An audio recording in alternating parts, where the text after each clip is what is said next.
السلام علیکم رحمۃ اللہ وبرکاتہ. اسلامی کرکٹ سینٹر. جی وعلیکم السلام ورحمۃ اللہ وبرکاتہ.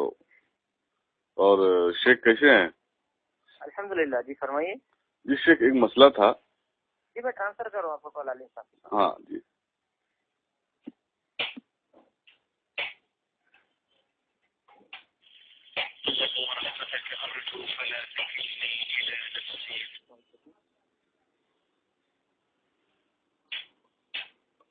ہلو.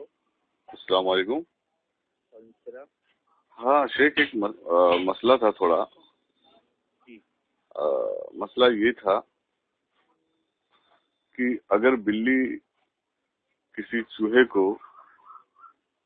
چوہا بلی اگر کھا کے اسی وقت پانی میں منہ ڈال دے یا کچھ وقت بعد پانی میں منہ ڈالے تو اس پانی کا کیا حکم ہے؟ بلی کا جوٹا تو پاک ہے نا. لیکن بلی نے چوہا کھایا ہے. ہاں تو کچھ بھی کھائے. اچھا. جی. چوہا ناجس نہیں ہوتا ہے؟ چوہا نجس تو ہوتا ہے لیکن کھانے سے کوئی مسئلہ نہیں نا. اصل بلی کا مسئلہ ہے. لیکن اس کے منہ ڈال دے تو پانی ناپاک نہیں ہوتا ہے. لیکن شیخ اس کے منہ میں تو نجاست لگی ہے نا. اس سے کوئی فرق نہیں پڑتا ہے نا. آپ دیکھیں, آپ مرغیوں کو دیکھیں گے جو دیہاتوں میں مرغیاں ہوتی ہیں. جی. وہ گند بھی کھاتی ہیں. جی. انسانوں کی گند کو بھی کھاتے ہیں وہ. جی جی. اس کو تو کاٹ کر کے کھایا جاتا ہے نا. کھایا جاتا, کھانے کا مسئلہ میں نہیں پوچھ رہا ہوں شیخ. جیسے کہ مثال کے طور پہ چوہا جو ہے ناجس ہوتا ہے نا, تو وہ اس کو بلی کھائی اور ترنت پانی میں منہ ڈال دی, حالانکہ اس کا لید اور خون اس کے منہ میں لگا ہے, تو اس پانی کا کیا حکم ہے؟ یا پھر کچھ دیر بعد پانی میں منہ ڈال دے تو پھر اس پانی کا کیا حکم ہے؟ دیکھیں, میں جہاں تک میرے علم کے حساب سے کوئی مسئلہ نہیں ہے, لیکن یہ کوئی ضروری تو نہیں ہے کہ آدمی اس کو استعمال کرے. سمجھ رہے آپ میری بات؟ جی. اگر پانی میں بلی منہ ڈال دی ہے, ویسے چاہے چوہا کھائے یا نہ کھائے, تو یہ آدمی کی طبیعت کے اوپر ہے. اگر اس کا دل برداشت نہیں کر رہا ہے تو نہ کھائے, اس کو بات نہ پیے پانی. نہیں ٹھیک ہے, وہ طبیعت ٹھیک ہے, لیکن شران اس کے اوپر کچھ حکم ہوئے ہے. میں یہ کہہ رہا ہوں وہی ہے کہ بلی کا جوٹا جو ہے پاک ہے. باقاعدہ اس کے حوالے سے حدیث کی کتابوں میں چیپٹر ہوئے, باب سور الہرہ, شیخ کا پاک ہونے کا باب. شیخ یہ جو ہے نا, یہ بلی کا جوٹا پاک ہے, اس سے میں اتفاق رکھتا ہوں, اختلاف نہیں. لیکن مسئلہ یہاں پہ یہ ہے کہ بلی نے چوہا کھایا ہے اور چوہا جو ہے ناجس ہوتا ہے, اور بلی کے منہ میں اس کا خون وغیرہ اور سب لگا ہے, تو ترنت اگر پانی میں منہ ڈال دے تو اس پانی کے لیے کیا حکم ہے؟ یا کچھ دیر بعد پانی میں منہ ڈال دے تو پھر اس پانی کے لیے کیا حکم ہے؟ اگر آپ یہ کہتے ہیں کہ اس کے منہ میں اس کا خون وغیرہ لگا ہے چوہے کا, جی, تب تو آدمی ویسے بھی نہیں پیے گا.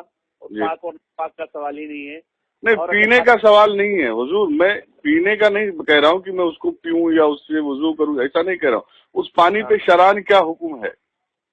نہیں, اگر جیسا آپ کہہ رہے ہیں کہ اس کا کیا کہتے ہیں خون وغیرہ لگا ہوا ہے, جی, اور اس کی جو الائی ملائی یا لید یا کچڑے وغیرہ لگے ہوئے ہیں, تو پانی ناپاکی ہو جائے گا. اچھا, اس پہ کوئی دلیل ملے گی سے قرآن اور حدیث سے شران؟ یہ تو ایک نیا مسئلہ ہے نا, یہ اس پہ دلیل میرے خیال سے نہیں ملے گی. پھر بھی میں سرچ کرتا ہوں, دیکھتا ہوں کچھ ہے کیا اس کے بارے میں. تو شیخ یہ تو مسئلہ نیا ہے, لیکن اس کے اوپر ضرور امام محدثین نے کچھ ریسرچ کیا ہوگا. میں دیکھ لیتا ہوں میں کبھی کال کروں میں آپ کو. آپ آدھے گھنٹے سے کال کریں, میں ابھی دیکھ لیتا ہوں. اوکے شیخ. السلام علیکم.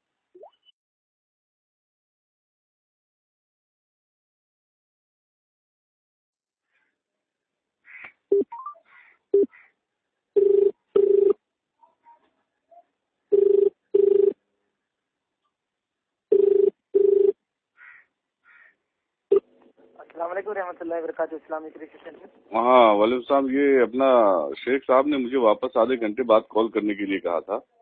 جی, تو واپس کیا ہوں, جو ٹرانسفر کر دیجیے. عالم صاحب سے بات کرنا تھا کیا؟ ہاں عالم صاحب سے. جی مطلب.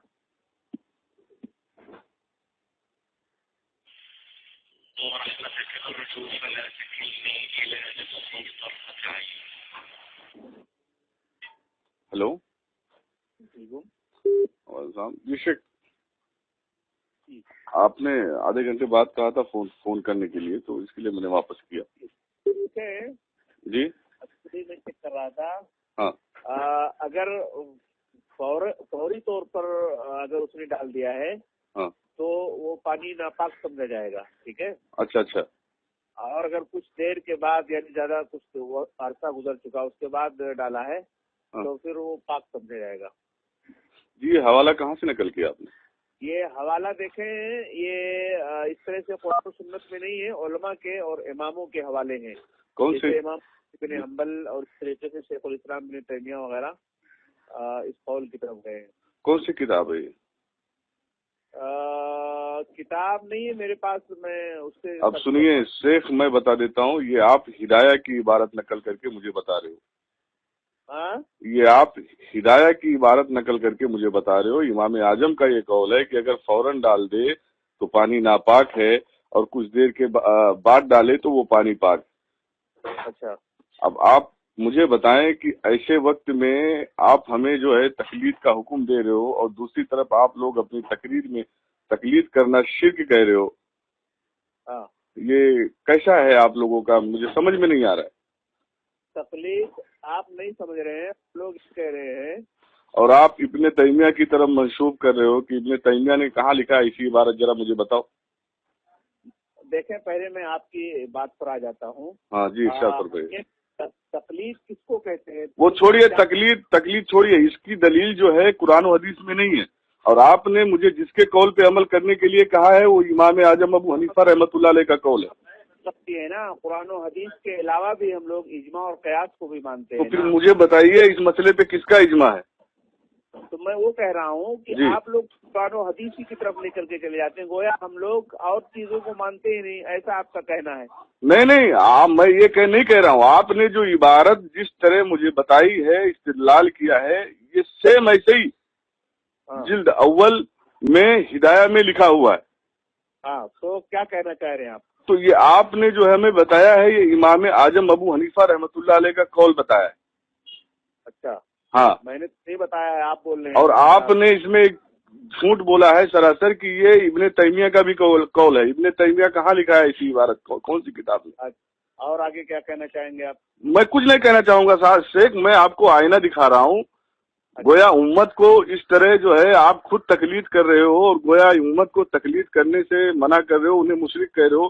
ایسا کر کے امت کو گمراہ نہ کرے. برائے مہربانی میں آپ کو جو ہے آپ سے گزارش کرتا ہوں. پریشانیوں میں مبتلا ہیں آپ، یہ ساری باتوں کی طرف مت جاؤ میری بھائی. آپ جو ہے سیدھے دین پر آؤ. اور اس طرح ارے میں دین پہ ہی ہوں. آپ نے ابھی حکم دیا ہے مجھے، جو آپ نے بتایا ہے کہ فوراً ڈال دے. شیخ میری بات سنیے شیخ، میں دین پہ ہی ہوں. جی ہاں میں دین پہ ہوں. آپ نے جو حکم دیا ہے مجھے، جو آپ نے بتائی ہے، جواب دیا ہے، وہ سیدھا آپ نے کتاب ہدایہ سے نقل کیا ہے. امام اعظم ابو حنیفہ کا قول دیا ہے آپ نے. ایسے سب مسئلے میں سنو میری بات، ایسے سب مسئلے میں ائمہ اربعہ کا غلامی کرنا ہی ایک عام آدمی کے لیے بہتر ہے، جس کی دلیل قرآن و حدیث سے نہ ملے. نہیں مانتا ہوں اور ہدایہ کو میں ٹھوکر مارتا ہوں. سمجھ رہے ہیں آپ میری بات؟ تو پھر یہ عبارت کہاں سے نقل کیا آپ نے؟ ٹھوکر کیوں مار رہے ہو؟ نہیں، دوگلی پالیسی مت کرنا آپ. یہ عبارت کہاں سے نقل کیا آپ نے بتایا مجھے؟ ہدایہ ہمارے پاس ہے ہی نہیں ہے. تو پھر یہ عبارت کون سی کتاب سے آپ نے نقل کیا؟ آپ نے کہا تھا آدھے گھنٹے بعد ریسرچ کر کے بتاتا ہوں. آدھا گھنٹے میں کون سی کتاب میں آپ نے دیکھا؟ دماغ میں ہدایہ لے کر کے سوال کرو گے، ہدایہ نہیں شیخ. یہ آپ کی جو آڈیو ہے نا، یہ سوشل میڈیا انٹرنیٹ پہ جائے گی، لوگ دیکھیں گے، لوگوں کو نصیحت ملے گی، اور ہدایہ اسکین پیج کے ساتھ جائے گا. آپ نے یہ عبارت جو اب مجھے بتائی ہے، یہ جواب دیا ہے، جواب کہاں سے نکل کیا مجھے یہ بتائیے. ہلو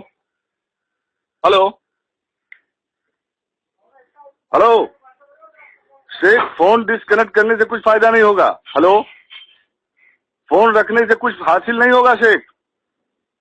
امت کو آپ لوگ گمراہ کر رہے ہو کس قدر جھوٹ بول کر. یہ امت جو ہے دیکھے گی. فون آپ رکھیے مت، ہولڈ پہ مت رکھیے، بات کریے. ہلو